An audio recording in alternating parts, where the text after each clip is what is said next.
What's happening in Nkwanta? There's been peace there for a long time. What happened? Yeah, there have been a lot of issues in Nkwanta. Nkwanta town is calm. For Nkwanta town itself is calm. There's no problem there. But some of the towns within Nkwanta municipality, like Kerry, where some buildings were burnt down, and one or two people killed in Kerry. In Bunache, the burnt down houses in Bunache, with about 2 people also killed in Bunache.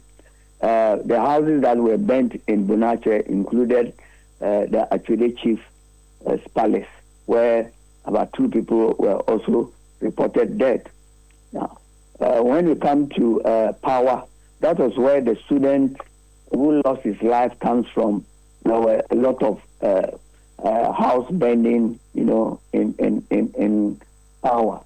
For now, that is what is going on. That's the intel we have received so far.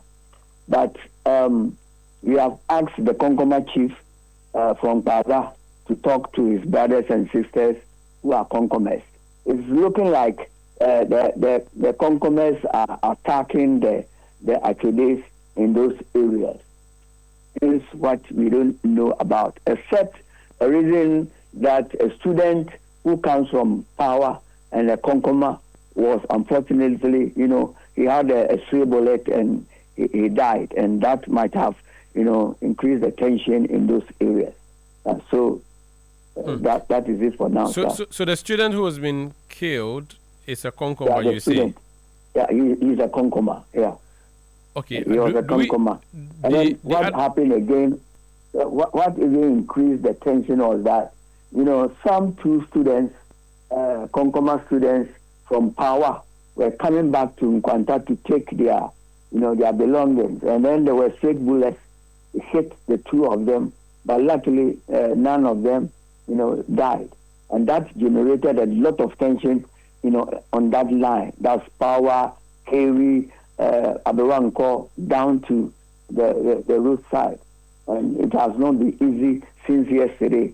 We've sent a lot of military men and police there, and they are working on it. It has not been easy. But we hear that this evening things are calmed down, and they hope that latest by tomorrow the whole place will be peaceful. Yeah, so that is what we are getting for you from Nkwanta municipality as of now. Is there a history, and when I say history, a history of violence or disagreements between the Konkombas and the other ethnic group you mentioned? Is it Cherry? Yeah, I don't think so. I don't think so. But it's like the Konkomas stay with the Achedes and the Charles. They all stay to the same area. So you can't know maybe if there are issues.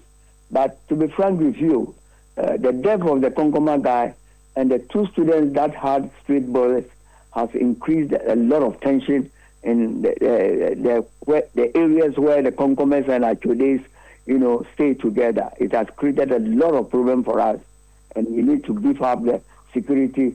About 50 other soldiers had come to beef up the security for us.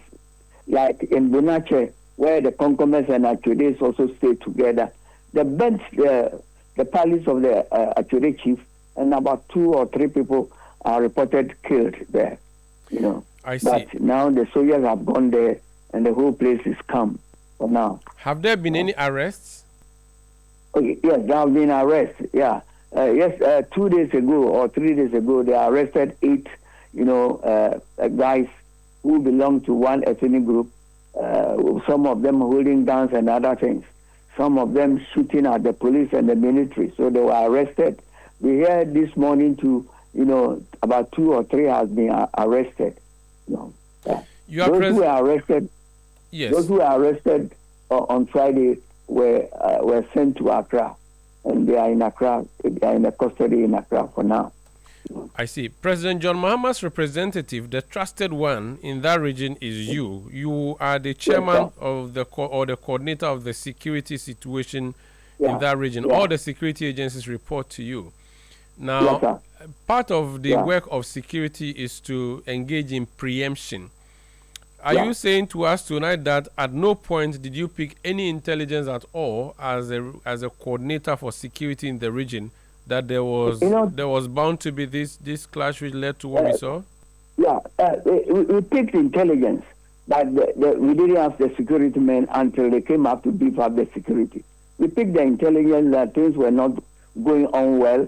As soon as the Konkoma guy was shot, we took the intelligence that the people are not happy and they want to retaliate.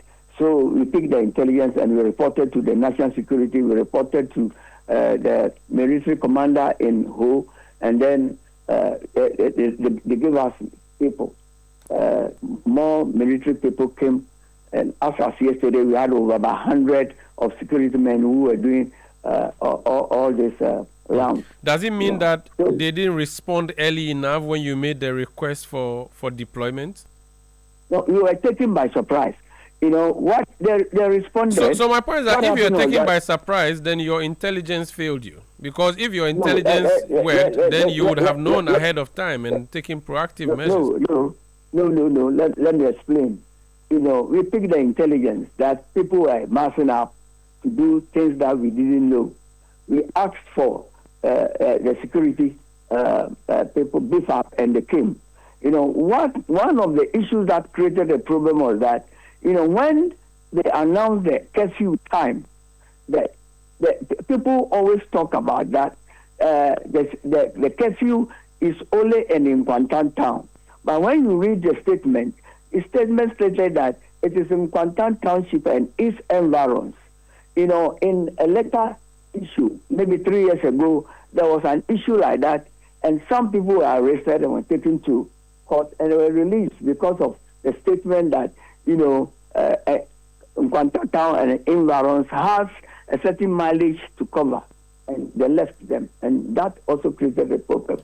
So what we are doing now is that we are asking everybody to know that the curfew is all over Nkwanta, where the problems are. Talking about Kerry, talking about Power, talking about Branco, talking about Bonache, talking about Siari and East Environs. Okay. So I'm very sure now that we have sent people to those areas, I think calm will be achieved. Regional Minister, you are presiding over a very new region created in 2018.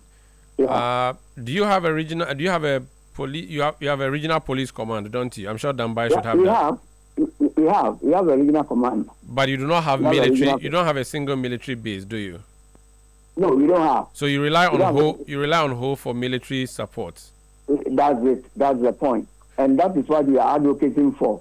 You know, for some time now, Nkwanta has not been safe. Okay, but based on my knowledge of the geography of the area, you could have called for soldiers from Bimbila or Yendi.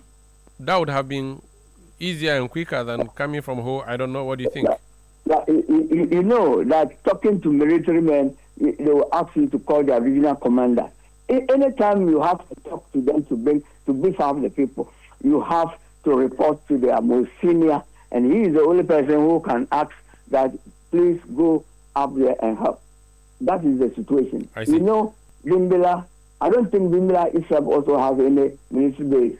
We have a very special one at Kranchi, where because of the this thing, they are there, and we called all of them. They were all on board. It's not like we didn't call. We called everybody, and it sounds like a helpless situation. Would you say that your region, based on what has happened now, would require a military base? Is that an advice? Is that a recommendation you would make to national security if you were asked? That's exactly that. Even that's exactly. We have written a letter requesting for a military base at Nkwanta, and it is very necessary that we have a military base in Nkwanta, because Nkwanta itself, you know, borders most of the Togo border, you know, and so anything at all can happen. Right? In the eastern way, it's bordered by Togo. When you go to the northern side, it's also bordered by Togo, and so anything at all can happen to Nkwanta. So we requested for a military base in Nkwanta. One more thing before you go, because you have mentioned that this violence was between two ethnic groups, and we do know what happens in other parts of the country. In the last part of the Akufo-Addo administration, he'd had to reshuffle his regional minister for Upper East and send him to Upper West and bring the one from Upper West to Upper East. Analysts hold a view it was because a possibility of them being involved in one way or the other to the feuding factions. Are you in any way related to any of these two ethnic groups you've mentioned? Would that hinder your work in any way? No, I'm not related to any of the ethnic groups in Nkwanta. No. Very well. No, I'm an Akan. Oh, okay. I'm an Akan. Okay. Yeah. From the Akan constituency, I presume. Yeah, in the Akan constituency, but we are Asantis that settled in Akan. I get you. Thank you so much for speaking to us, and please keep your region in peace. We pray. Okay, we'll do our best. Thank you very much. All the best.